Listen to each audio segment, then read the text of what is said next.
가끔씩 사람들은 이렇게 말합니다. 세상은 왜 이렇게 불공평합니까? 왜 선한 사람이 고통을 받습니까? 참 난처한 질문입니다. 그런데 바울은 이 애매하고 난처한 질문 앞에서 단도직입적으로 확실히 말을 합니다. 한 사람으로 말미암아 죄가 세상에 들어왔다.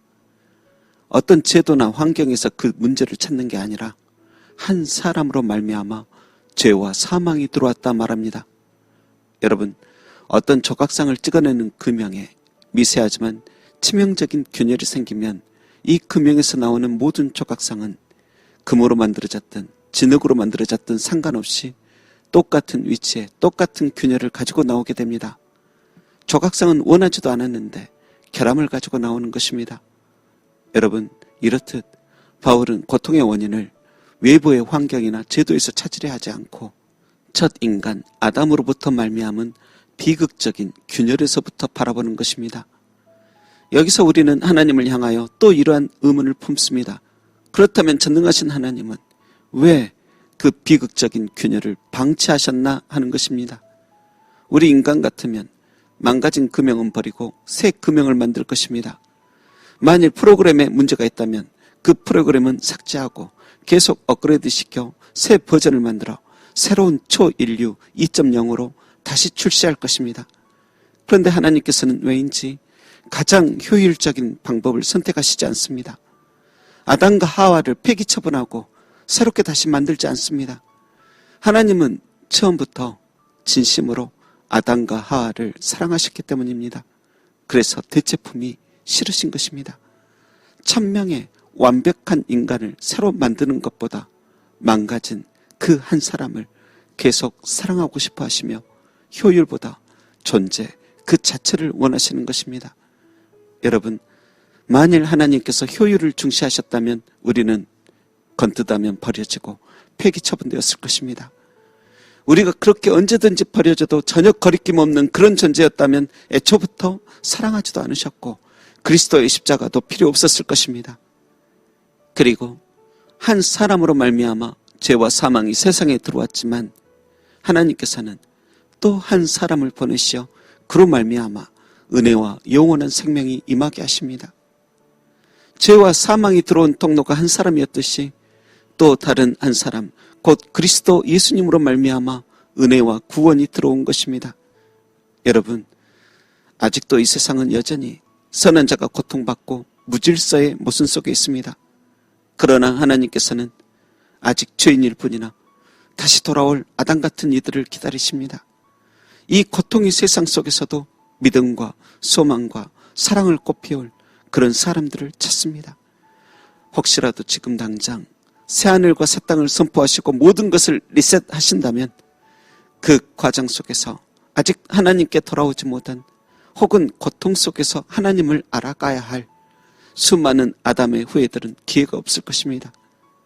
또 창세전부터 예비된 때가 되면 열매가 될 그 누군가를 얻기 위하여서라도 정하신 때와 시기 동안 오래 참으시고 기다리십니다. 그리고 우리는 자주 왜 이리 불공평합니까? 외치는데 하나님께서도 죄가 하나도 없는 독생자에게 사람들의 죄를 대신 지게 하는 너무도 불공평한 십자가를 지게 하셨음을 기억하시기 바랍니다. 여러분, 하나님께서는 오늘도 그 놀라운 권능을 삭제와 리셋 버튼을 누르는 데 사용치 않으시고 십자가를 지시듯 지독한 사랑을 위하여 그 권능을 사용하고 계십니다. 그리고 오늘도 고난 속에 있는 자가 죄가 얼마나 죄가 되며 은혜는 얼마나 소중하고 감사한 것이며 구원이 얼마나 값진 것이고 하나님과 함께함이 얼마나 복된 것인가를 깨달아 알고 성령 안에서 참된 교제를 하기를 바라고 계십니다.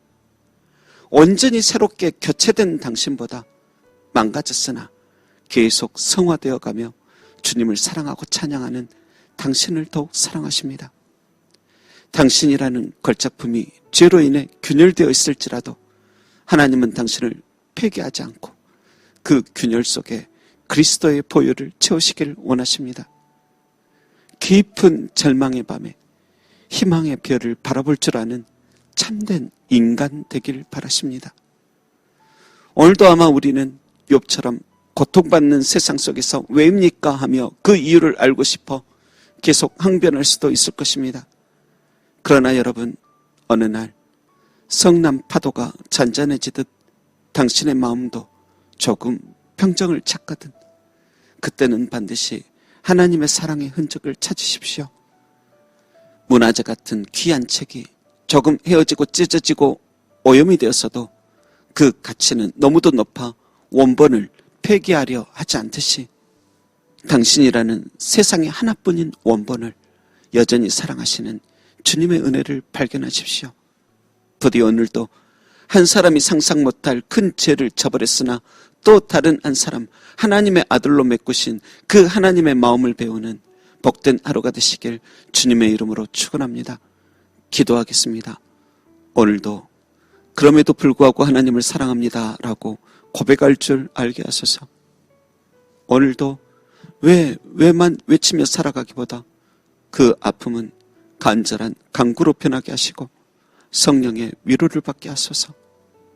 오늘도 은혜와 감사를 발견하여 하나님의 보좌를 흔드는 아름다운 찬양을 올리게 하시고 어둠 속에서 빛나는 별처럼 살게 하소서. 감사드리며 고통을 더 큰 은혜와 알 수 없는 더 비밀스런 응답으로 메꾸실 예수님의 이름으로 기도합니다. 아멘.